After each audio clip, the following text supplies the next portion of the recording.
Perlu digarisbawahi dalam konteks kisah-kisah Al-Quran bahwa perhatian hendaknya tidak hanya tertuju kepada kandungan kisah secara umum, melainkan juga yang amat penting adalah memahami makna di balik kata atau kalimat-kalimat untuk menarik pelajaran darinya. Sebagai contoh, ketika Al-Quran menguraikan dialog Ibrahim alaihi salam dengan kaumnya yang menyembah berhala, kita menemukan ada dua sikap mereka. Pertama, ketika Nabi Ibrahim menjawab pertanyaan mereka, "Apakah engkau yang telah melakukan ini terhadap Tuhan-Tuhan kami, hai Ibrahim?" Beliau menjawab, "Sebenarnya yang telah melakukannya adalah yang besar dari mereka. Maka tanyakanlah kepada mereka."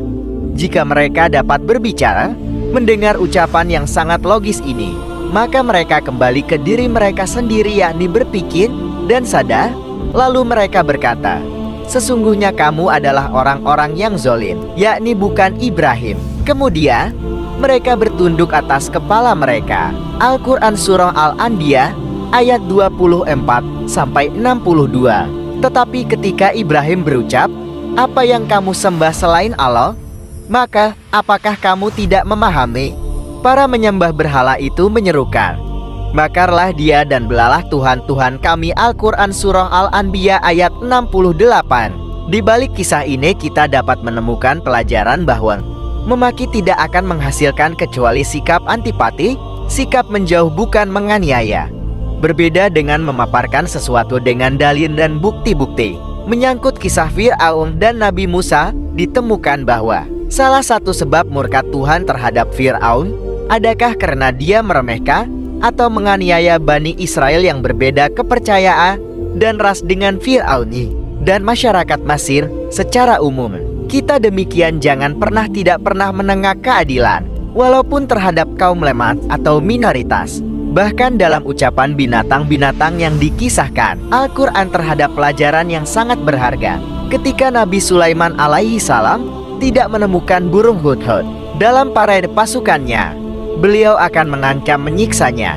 Namun demikian beliau tidak menjatuhkan sanksi. Sebelum mendengar alasan sang hudhud, walaupun beliau amat berkuasa lagi seorang nabi, di sisi lain, hudhud yang lemah itu tidak kehilangan ketenangan dan kewarasannya ketika ia menjawab sambil mengisyaratkan bahwa dia memiliki pengetahuan yang tidak dimiliki oleh sang raja yang nabi itu. Sekali lagi ini menjadi pelajaran untuk tidak meremehkan yang lemah, dan yang lemah pun tidak merasa rendah diri di hadapan siapapun demi kebenaran. Demikian juga ketika Nabi Sulaiman alaihi salam bersama pasukannya melintas di lembah semut, berkatalah seekor semut, "Hai semut-semut, masuklah ke dalam sarang kamu, agar kami tidak dibinasakan oleh Sulaiman dan tentaranya." Sedangkan mereka tidak menyadari. Al-Quran Surah An-Naml ayat 18. Perhatikan dan camkanlah ucapan semut itu yang tidak mempersalahkan Nabi Sulaiman dan pasukan beliau, karena seandainya ada semut yang terinjak oleh pasukan Sulaiman, maka itu bukan karena kesengajaan, tapi karena mereka tidak menyadari kehadiran semut di area itu.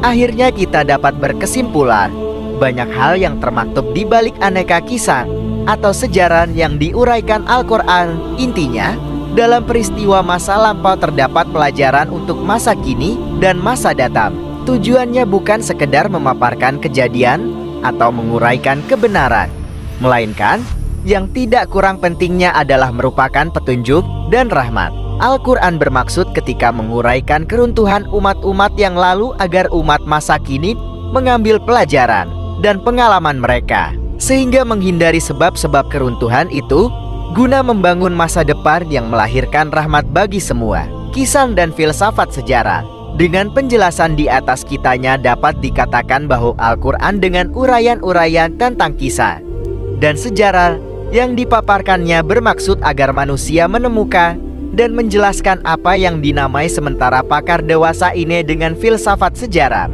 Proses penemunya dimulai dengan melaksanakan kandungan ayat-ayat Al-Quran yang berulang-ulang memerintahkan Nabi Shallallahu Alaihi Wasallam untuk menyampaikan kepada umat manusia. Allah Subhanahu wa Ta'ala berfirman di dalam Al-Quran Surah Fatir ayat 44, "Dan tidakkah mereka bepergian di bumi lalu melihat bagaimana kesudahan orang-orang sebelum mereka yang mendustakan Rasul? Padahal orang-orang itu lebih besar kekuatannya dari mereka, dan tidak ada sesuatu pun yang dapat melemahkan Allah baik di langit maupun di bumi. Sungguh, Dia Maha Mengetahui, Maha Kuasa. Banyak tujuan dari perintah berjalan di bumi, tetapi yang amat ditekankan oleh ayat di atas adalah apa yang diistilahkan dengan kaifa kana akiba, yang berarti bagaimana dampak yang dialami oleh pelaku-pelakunya. Ayat di atas menuntut untuk mempelajari bagaimana keadaan sebelum dan sesudah satu peristiwa, yakni bagaimana keadaan itu mengantar kepada hasil itu. Atau dengan kata lain, dalam perjalanan persada bumi ini, perjalanan dengan langkah-langkah kaki atau analisa nalar terhadap sejarah menemukan sebab dan akibat yang dialami oleh suatu masyarakat. Ini berarti ada hukum sebab dan akibat dalam kehidupan bermasyarakat, atau apa yang pada ayat-ayat yang dinamai dengan sunnatullah. Sunnatullah itu diajarkan oleh Al-Quran dan diberi contoh-contohnya melalui pengalaman sejarah sebagai bagian dari filsafat Al-Quran, walau sebagai ilmu pengetahuan. Ia baru diperkenalkan oleh Abu Zaid Abdurrahman ibnu Muhammad ibnu Khaldun, sejarawan asal Yaman Hadramut yang lahir di Tunisia, wafat 1406 Masehi.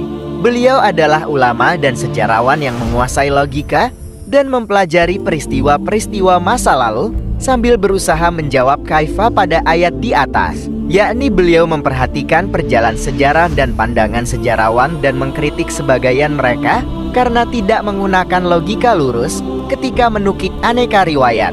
Dari analisa Ibnu Khaldun, ia menemukan bahwa ada sebab-sebab konsisten yang mengantar kepada keruntuhan dan kebangkitan masyarakat. Ibnu Khaldun menemukan hak tersebut dan menghidangkan dalam bukunya yang populer dengan nama Muqaddimah, sebuah buku yang dijadikannya pengantar untuk uraian panjang lebar tentang peristiwa-peristiwa sejarah. Di sana Ibnu Khaldun menguraikan sebagian dati hukum-hukum kemasyarakatan dan menegaskan bahwa ada hukum-hukum yang bersifat pasti yang mengantar jatuh runtuhnya masyarakat. Inilah yang dinamai oleh Al-Quran Sunnatullah fi ala zina halau min kolbu, yang berarti kebiasaan-kebiasaan Allah yang berlaku terhadap generasi sebelum kamu. Al-Quran Surah Al-Ahzab ayat 62. Dan itulah pada hakikatnya makna yang berada dan diharapkan dapat ditemukan di balik mendengar atau mempelajari kisah dan sejarah kisah-kisah Al-Quran. Bukan hiburan, kalau menghibur, namun dampak akhir yang hari diraih adalah pelajaran dan rahmat untuk umat manusia. Mempelajarinya mampu memperpanjang makna hidup, dalam arti kita hidup di masa lalu dan mengalami dalam benak kita pengalaman mereka melalui pikiran kita. Bahkan karena kita mengetahui sebab dan akibat kejadian-kejadian itu, sedang sebagian yang hidup di masa lalu tidak mengetahui sebab-sebab tersebut. Wallahu a'lam.